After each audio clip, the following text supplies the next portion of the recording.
Chapter 15. The sun had just lifted over Dragon's right horn when Master Li led the way down the hill to the bottom of the gorge between the two peaks. I was carrying an armload of tools, and the others had torches. "Thousands of peasants labored on the Laughing Prince's tomb," Master Li said. "Could he have murdered every one of them? Some details of the tomb were certain to be preserved in the folk memory of the Valley of Sorrows, and one form of preservation may be the fanciful tale of Wolf, who comes to a cave with Fire Girl and climbs up a natural stone chimney. He sticks his head from the hole and discovers he's at the bottom of a deep gorge.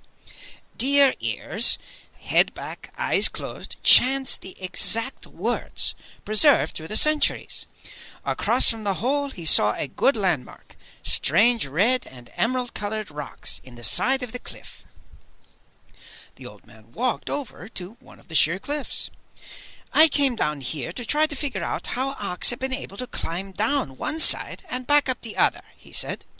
"I didn't find a climbing path, but I did find this." He bent some thick thistles, and we gazed at strange red and emerald rocks, almost like gemstones, set in the middle of plain granite.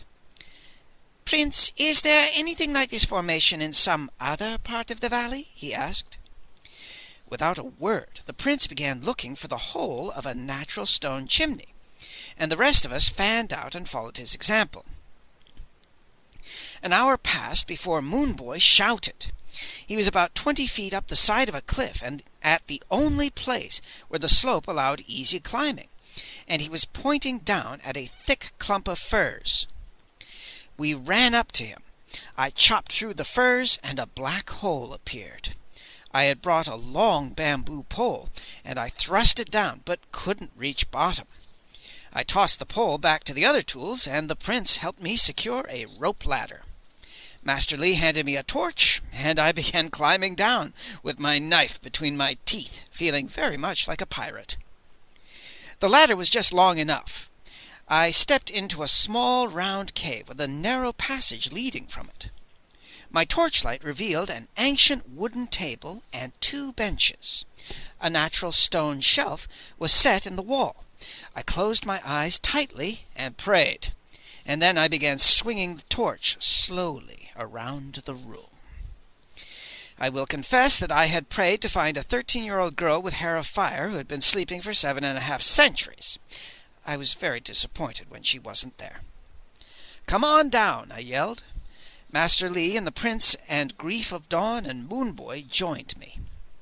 They lit their torches, and now it was bright enough to see that nobody had disturbed the dust on the floor for years. We cautiously made our way down the passage, and found ourselves in a much larger cave. This one had been used for target practice, and I was willing to bet that the archer had been a boy or a girl. Arrows were stuck all over, including the ceiling where ancient scaffolding held supporting beams. There was an old desk. To the left of the desk was a long wood table, and to the right was a row of brass-bound chests. The chests were empty. Directly in front of the desk was a large metal plate set in the stone floor, and Master Li scratched his nose thoughtfully as he looked at it. "This looks like a paymaster's office," he said. "Engineers and overseers would stand in front of the desk to receive their wages, and the Laughing Prince was renowned for his playful pranks." He walked behind the desk and searched for something, and then he pulled some kind of lever. I jumped backward. There was a screeching metallic sound, and then the plate split into 2 halves and dropped down on hinges. Where an overseer might have been standing was nothing but a black hole, and I cautiously knelt at the side and thrust my torch down. The light couldn't reach far enough to touch bottom. I found a splintered piece of old scaffolding and lit it from the torch and dropped it into the pit. It almost went out, but then it flared up again, and we caught our breaths. It had landed on sharp, jutting rocks far below, right between 2 broken bodies. It took me a moment to realize that they weren't ancient skeletons like the ones piled in the tunnel. Hair still clung to them, and patches of dried flesh, and their clothes were almost intact. "No more than 20 or 30 years ago," Master Li muttered. 33, the prince whispered. His face was white and strained. "I used to play with them. Ah Chen and Wu Yi, gardeners at the estate. They let me ride the water buffalo and shovel manure and do all sorts of interesting things I wasn't supposed to do. And one day they vanished, and we never found them." Master Li tested a bench at the table and sat down in a puff of dust. He gazed moodily into the pit. "A stolen manuscript," he said softly, perhaps to himself. "2 dead monks, a weird sound, trees and plants destroyed. Did the murder of 2 gardeners 33 years ago also play a part? Did they find the entrance in the gorge and come down here? If so, what did they see or hear that led to their deaths? If the unpleasant people dressed up in motley were involved back then, it strengthens this theory that some kind of religious cult may be behind this, worshipping the stone of the Laughing Prince, and possibly continuing a line that goes back to his original monks of mirth." Master Li jumped up. "This is just a preliminary look around," he said. "The next time we come down here, we'd better be heavily armed. Fortunately, the dust would tell us if anyone has used a passage. Let's do a bit of exploring." There were side passages leading from 3 walls of the cave. All of them had been heavily braced against rock slides. Scaffolding and posts and crossbeams were everywhere, so old that the wood might snap from a loud sneeze, and we moved very carefully. The first passage ended in a rock slide that had blocked it completely, and so did the second. The third passage was so dangerous that nobody in his right mind would enter it. It was a miracle that the ceiling hadn't collapsed years ago. In the fourth, we reached another dead end of fallen rocks, and so it went in all the passages. Whatever they led to couldn't be reached from the cave, and if we were going to explore a cavern that might be part of the Laughing Prince's tomb, we were going to have to find another entrance. It was a terrible disappointment. Master Li swore without a pause after the 6th passage, and he was still swearing as we climbed gloomily back up the ladder and blinked in the sunlight. We walked back down to the center of the gorge, and suddenly Moonboy stopped and held up a warning hand. His ears were incredibly keen. "Horses," he said. "Lots of them, and the sound of wheels. Also jangling weapons. They're coming right at us, and if it's your monks in motley, they mean business." We had no place to go and no time to do it in. Galloping horses and a huge chariot dashed into the narrow gorge, and mysterious monks in motley would have been far preferable to the grim-faced people we stared at. King Shi Hu of Chao reined up his horses and regarded us from his great war chariot, and his golden girls licked their lovely lips. "We regret that we will be denied the enlightenment of your wisdom, Li Kao," the king said softly. "A man who can so easily spirit special people from our castle is worth listening to. But our chariot will hold only Moonboy and Grief of Dawn." I thought, he's going to kill us. To his way of thinking, we're common thieves who have stolen valuable things from his treasury, and he's going to kill us. I decided I'd better fall on my knees and do some abject kowtowing, and I had better do it fast. "Surely your majesty does not claim ownership of people," Master Li said, in the tone of a gentleman opening an interesting line of conversation. "Moonboy and Grief of Dawn are not even your subjects, and perhaps they would prefer to make their own decisions." I was on my knees, banging my chin against the bamboo pole, the far end of which was gradually sliding toward a rake I had brought with the other tools. Only 2 more feet, I thought, and I tried another 6 kowtows. "Neo-Confucians, of course, would argue that since Grief of Dawn and Moonboy come from peasant stock, they should have no legal rights whatsoever," Master Li said judiciously. "Your majesty is far too intelligent to be neo-anything, and far too just to arbitrarily decide destinies without first hearing the wishes of the people involved." "It is, Li Kao, the ability of a ruler to be arbitrary that determines his hold upon his throne," said Shi Hu. A faint and oddly sad smile was on his lips. His eyes moved to the Golden Girls, who were fixing arrows to their bowstrings. I banged my chin one more time. The pole moved forward, and the handle of the rake slid into the hollow end. The rake was directly in front of the lead chariot horses. I grabbed the pole, lunged forward, and whipped it up. The rake plunged into the tender belly of a horse, and it reared and whinnied and pawed the air. I got the next horse. The plunging horses were in the Golden Girls' line of fire, and I felt Master Lee's hand grab my belt, and I dove forward and crawled between the hooves until I was beneath the chariot. Master Lee fell back out of the way. I tried to take the weight on my shoulders and legs as I heaved upward. My spine made nasty cracking noises, but I was trying to lift the chariot from one side, and the great bulk of the king helped to unbalance it. With a crash, it toppled over, and the horses fell in a tangle of kicking legs, and I crawled between them while the Golden Girls maneuvered for a clear shot. It was a matter of getting a royal hostage before the girls got me, and she who was waiting for me. He even managed to keep his natural dignity as he sat on the ground like a great Buddha, and his dagger was in his hand, and he was smiling. I heard the sharp click of the coil of rattan inside Master Lee's sleeve as it shot the throwing knife from the sheath up to his hand, and a whine was almost simultaneous with the click as the blade shot past my ear. The king swore as the blade sank into his hand, and his dagger fell to the ground. I was on him in an instant, with an arm around his throat and his dagger pressed to the back of his neck. The Golden Girls growled like panthers. They maneuvered their horses with perfect discipline, edging around and behind me. The king was paying no more attention to me than to a mildly annoying mosquito. He casually pulled Master Lee's knife from the palm of his hand and tossed it away. And then, with one sweep of a massive arm, he sent me flying 10 feet backward. He didn't look at me at all. The arrows drew back, pointed at my heart. "Stop," the king said. Authority rumbled beneath the quiet tone, and the arrows lowered.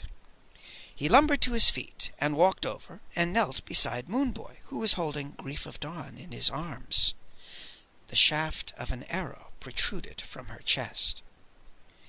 The golden shaft was aimed right at her heart, and with a shock that paralyzed emotion, I realized that Grief of Dawn was dead. "Who could have done this?" the king whispered. "None of my girls shoots wildly." His huge head lifted. The Golden Girls bowed before his gaze, all but the captain. Her eagle eyes were defiant, but it was like trying to stare down the sun. Her eyes fell, and her lips quivered. A tear slid down her cheek. "Meng-chan, were you in so much pain?" the king said gently. "You should have come to us, my child. Jealousy is a terrible emotion. It transforms pinpricks into great gaping wounds. But there was no need for jealousy. That we loved Grief of Dawn did not mean we loved you less." Master Lee had knelt beside Grief of Dawn. His head jerked up in astonishment. "I don't believe it, but she's still breathing," he said. My heart jumped like a speckled trout. "If she survives this, she'll last until Mount Yontai falls on her," Master Lee muttered. His hand moved to the arrow shaft, as though to pull it out. "No," the king said sharply. For the first time he was looking at me, and for the first time I realized that one of the girls' arrows had hit the fleshy part of my left thigh. The point was sticking out in the air. It was wide and flaring, and to pull an arrowhead like that back through the body is to kill the wounded person. I snapped the head from my arrow and drew out the shaft and tossed it away, and then I ran up to Grief of Dawn and snapped off the feathered end of the arrow in her chest.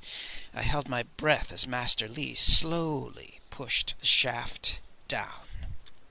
My hand was beneath Grief of Dawn's back, and finally I felt the point bulge against the flesh. The head broke through, and I pulled the arrow completely out. Grief of Dawn still breathed. Master Lee neatly bandaged the wound. I thought Grief of Dawn was making muffled sobbing sounds, but then I realized they were coming from Meng Chang, the captain of bodyguards. Grief of Dawn tried to open her eyes, but couldn't. "Tai Tai, are you ill?" she whispered. Shall I sing to you, Tai-Tai? Sometimes the pain gets better if I sing." What happened next left all of us stunned and shaken. We had heard Grief of Dawn sing many times, but never as she sang then. She was singing to soothe the pain of the old lady who had taken her in and given her a home and a name, and what came from her lips and her heart was a miracle. I can't describe it other than to say it was like Moon Boy's sound magic mixed into the glorious glowing paintings of Prince Liu Pao. There were no words.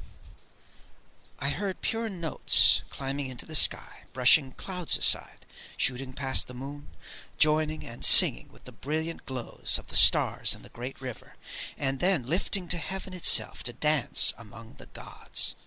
The last note hovered, subtly changing pitch and color, and then began to descend to earth. The pure voice drifted among the wonders to be found in the raindrops and riffling streams of spring, and the soft drowsy sounds of summer, and the crisp, clean noises of fall. Wind howled and snow fell, but Grief of Dawn was singing of a steaming kettle and boiling pot in a safe, snug cottage, where an old woman lay warm in her bed. The notes drifted down lower and softer, dissolving into whispering lullaby sounds, and then the last note sank into silence. "I'm sorry, Tai-Tai," Grief of Dawn whispered. "I can sing no more. It hurts to sing like that. It's beautiful, but it's wrong, like stealing." Her head fell back. Her heart was still beating, but she was unconscious. We looked at each other in silence. Then the King of Chao got to his feet and walked back to his chariot. His huge hands separated the pawing horses and brought them to their feet, and he calmed them with pats and soft words. The golden girls parted to let him pass to the captain. Meng Chang was dead. She lay on her face with her hands beneath her and the point of her sword thrusting out through her back. The king pulled the sword out and stopped the blood with his cloak. He picked her up and climbed into his carriage and sat on his couch with the girl's body on his lap. The golden girls opened a small chest and took out a white cloth of mourning and draped it over the king's head, and one of them took the reins. King Shi Hu and his golden girls rode away without a backward glance, and I never saw them again. Grief of Dawn was tougher than the KC steel of Sing Chao. Master Li was able to avert infection by making poultices from nasty-looking tree mold, and she clung ferociously to life, but fever made her hallucinate, and I decided that perhaps she was mixing the story of Wolf into something from her own life. In her private, closed world, she was running with somebody, and it was a desperate race. "Faster! Must run faster!" she panted. "Where is the turn?" "Past the ghost statue. There's the raven and the river. Faster, faster! This way, hurry! Soldiers, hide until they pass. Now run! Run!" She didn't always hallucinate about running for her life, and I remembered the startled expression on Master Li's face when she moved restlessly in her bed and said, "Please, mistress, must I go to Chen's?" She wrinkled her nose in disgust. "It smells so bad, and the bargemen make rude jokes about ladies, and that old man with one leg always tries to pinch me." "Eh?" said Master Li. He walked over and began wiping the perspiration from her forehead. "Darling, what does your mistress want you to get at Chen's?" he asked gently. She wrinkled her nose again. "Rhinoceros hides." "And where is Chen's?" he asked. "Halfway between the canal and little Chenghu Lake," said Grief of Dawn. Master Li whistled and paced around the room, and then he returned to her bedside. "Darling, does your mistress ever send you to Kang number 8? He asked coaxingly. Grief of Dawn smiled. "I like Kang number 8, she said. "Where is it?" "On the street of the worn cash coin," she said. "What do you buy there?" "Hats." "Hats, yes, of course. And where do you buy your mistress's painted fans?" Master Li asked. "The Coal Bridge." I suppose she sends you to buy the famous boiled pork at, what's the name of that place? Why, the Big Knife, she said. Of course. Do you remember where it is? Right beside the cat bridge, she replied. Master Li took another 6 laps around the room. When he returned to the bed, he had his hands behind him, and the fingers were tightly crossed. Darling, when your mistress plays cards, what kind does she use? He asked. Peach blend, Grief of Dawn said drowsily. And where do her dice come from? Chuan Chu Alley. And what do you buy from Yao Chi? Cosmetics. And where do you get rare herbs? Feng Lai. What does your mistress get from Chang Shan? Writing brushes. Of course, said Master Li. And what's his name personally blends her ink? Yes, Li Ting Huai. And that lovely courtesan makes pink paper for her? Xie Tao. Yes, she's lovely, Grief of Dawn said. The fever was returning. Grief of Dawn tossed and turned while Moonboy and the prince tried to soothe her. Faster, faster, where is the passage? Hurry! More soldiers, faster, faster! Hurry, darling! There's the ibis statue. Master Li walked over to the desk and sat down and pulled out his wine flask, and swallowed about a quart. Pink paper from the hands of Xie Tao, he snarled when he came up for air. Painted fans from the coal bridge and hats from Kang number 8s on the street of the worn cash coin.